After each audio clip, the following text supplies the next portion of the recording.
Kita masih ada di dalam renungan firman Tuhan bahwa Yesus Kristus adalah Tuhan yang tak terbantahkan. Di dalam kitab Injil pasal 17 ayat 3 berkata, "Inilah hidup yang kekal itu, yaitu bahwa mereka mengenal Engkau satu-satunya Allah yang benar, dan mengenal Yesus Kristus yang telah Engkau utus." Sekilas ayat ini tampak seperti membedakan Yesus dari Allah, sehingga dijadikan dasar oleh sebagian orang untuk menyangkal keilahian Kristus. Namun, bila direnungkan lebih dalam terang keseluruhan Injil Yohanes dan Alkitab, ayat ini justru memperkuat pengakuan bahwa Yesus adalah Tuhan. Di dalam Injil Yohanes pasal 17 ayat 3 ini, Yesus sedang berdoa kepada Bapa sebelum penderitaannya. Ia berbicara dalam relasi pribadi sebagai anak kepada Bapa, bukan sebagai ciptaan kepada pencipta, melainkan sebagai pribadi kedua dari Tritunggal kepada pribadi pertama. Ia menyebut Bapa sebagai satu-satunya Allah yang benar. Ini adalah pengakuan akan monoteisme Yahudi yang sejati, yang tidak menyangkal keilahiannya, tetapi mengakui persekutuan kekal antara Bapa dan Anak.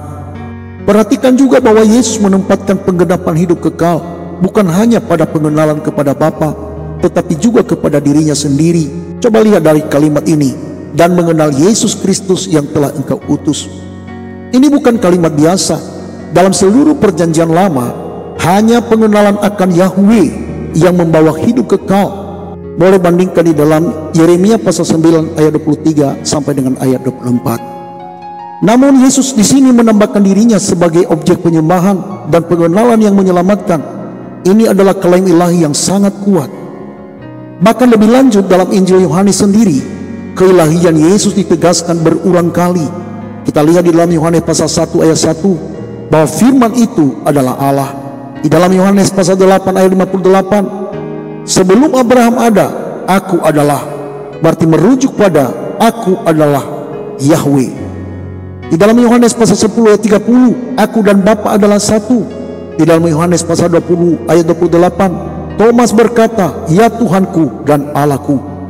Jadi saudaraku, di dalam Yohanes pasal 17 ayat 3 ini bukan menyangkal keilahian Yesus, melainkan menegaskan bahwa hidup kekal hanya dimiliki dalam pengenalan akan Allah yang sejati, yang kini menyatakan dirinya melalui Yesus Kristus, Sang Firman yang menjadi manusia.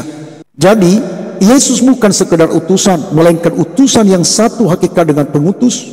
Oleh karena itu, pengenalan akan Yesus bukan alternatif dari mengenal Allah, tetapi justru jalan sesatunya untuk mengenal Allah dan beroleh hidup yang kekal. Kasih karunia dari Tuhan kita Yesus Kristus menyertai kita sampai Maranatha. Salam.